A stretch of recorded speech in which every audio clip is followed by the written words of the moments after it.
The Iranian parliament has voted to close the strategically vital Strait of Hormuz. If Iran actually carry out what they've threatened to do, would be 3 times the size of the shocks we've seen in the past. It would be, I think, a massive escalation that would merit a response, not just by us, but from others. The ongoing conflict between Israel and Iran could plunge the entire global economy into recession. What's up, you guys? It's Graham here. So it's official. Things are going from bad to worse. For the first time ever in history, Iran is reportedly moving to shut down the Strait of Hormuz, which, if successful, has the potential to completely destroy the global economy. Like, without exaggeration, this 2-mile shipping route is the lifeline from the Persian Gulf to the open ocean. 20 million barrels of oil pass through here daily. And if it shut down, even just temporarily, the fallout would be absolutely disastrous. This is why we have to talk about exactly what just happened, why the Strait of Hormuz is suddenly becoming a worldwide issue, how the United States suddenly got involved, and then how this is likely to affect you very soon. Because unlike my previous videos where I just recommend dollar cost averaging into a broad index fund, regardless of what happens, you deserve to know with facts what's actually going on and why this is so quickly becoming such a big deal. Although before we start, as usual, if you appreciate the unbiased breaking news videos like this with just the important information to bring you up to speed, it would mean the world to me if you hit the like button or subscribe if you haven't done that already. It seriously helps out the entire channel tremendously because videos like this often do get somewhat restricted, and as a thank you for doing that, just to lighten the mood a little bit, here's a picture of a baby chinchilla. So thanks so much, and also a big thank you to Cook Unity for sponsoring this video, but more on that later. Alright, so in terms of what's going on, all of this comes down to one singular point: the Strait of Hormuz. For those unaware, this is a narrow stretch of water that separates the Persian Gulf from the rest of the world. And in terms of its importance, 1, it's surrounded by major oil-producing countries who make up half of the world's supply.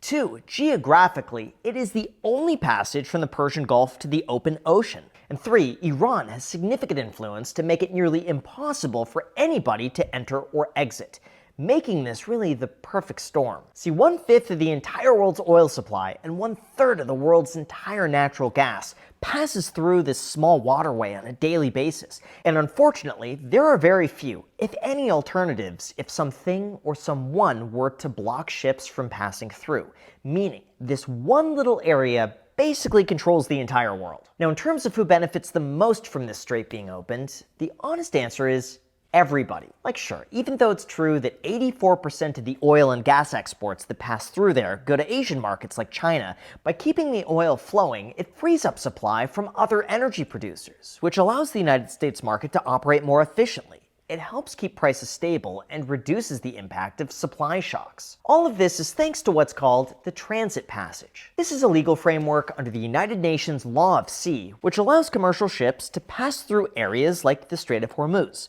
But there's a bit of a catch. Within the 2-mile wide transit lane, parts fall within Iran's territorial waters. And even though so far they've complied with the United Nations, they've never ratified the agreement to allow for open transit, meaning they could turn their backs to try to prevent ships from passing through their territory, which is what's beginning to happen. After the United States attacked Iran's strategic facilities over the weekend, Iran threatened to close the strait entirely, which would disrupt the flow of oil and basically shut down the entire world. So what would happen if this were to actually go through? Well, to talk about that, you first have to understand oil prices. On the most basic level, the United States uses about 20 million barrels of oil every single day, which makes us the #1 consumer of oil in the world by far. But there's a bit of a catch. Since we only produce 18.6 million barrels of oil a day, we've become reliant on other countries to help fill that deficit. And this is where things get interesting. If the Strait of Hormuz is closed off, even just temporarily, all of a sudden, oil prices would rise, shipping costs would increase, production of raw materials goes up in price, and transportation would become that much more expensive. Like, the Federal Reserve estimates that every $10 a barrel jump in crude oil prices could result in 0.2% more inflation. On top of that, the United States personally receives about 7% of its entire oil supply directly from the Strait of Hormuz, leaving us with no other option other than to pay higher prices to other exporting nations that are closer to us, like Mexico and Canada. Look, to give you an idea just how sensitive oil prices have recently become, even the risk of a potential shutdown caused oil to spike 10% pretty much overnight overnight. And in terms of how high it could go, JP Morgan believes that we could see oil rise as high as $130 a barrel in the event it's closed for a sustained period. This would likely lead to what's called cost-push inflation, which occurs when energy prices are on the rise. And because manufacturing costs increase,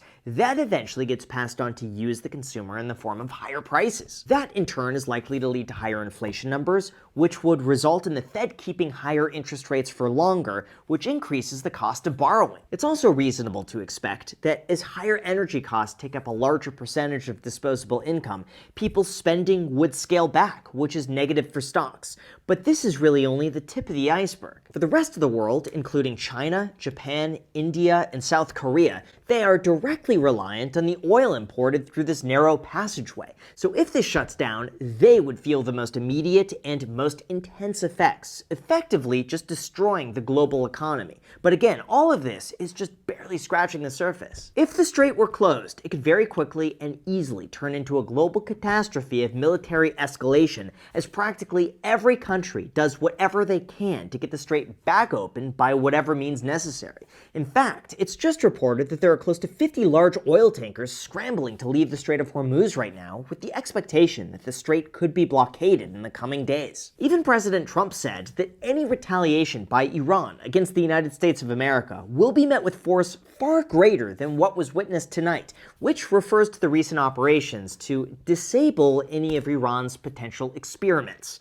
I'm being very gentle with my words here, if you couldn't tell, just so the video doesn't get restricted in any means, so bear with me on some of this. Anyway, in terms of whether or not the Strait of Hormuz could actually be shut down, and the realistic impacts this would have on the global economy, here's what you came for. Because believe it or not, this is not the first time that we've gotten close to a shutdown. Although before we go into that, this is a situation that is changing so quickly that I pretty much had to drop everything that I was doing to get this video out as soon as possible. Usually when this happens, I just go the entire day without eating because I don't want to take the time to go to the grocery store and cook myself food. That is why I've turned to today's sponsor, Cook Unity, to help get me through the day. Look, how about this? I'm just going to go off script here and speak from the heart, because they sent me some meals to try out over a year ago, and ever since then, I've just been getting them delivered on a regular basis on weeks where I know I'm going to be really busy. Without exaggeration, these are just meals that I look forward to getting, and they're so good that I've recommended them to friends and family. Seriously, they taste amazing. Everything tastes like I'm eating food prepared by a private chef without paying the cost of a private chef.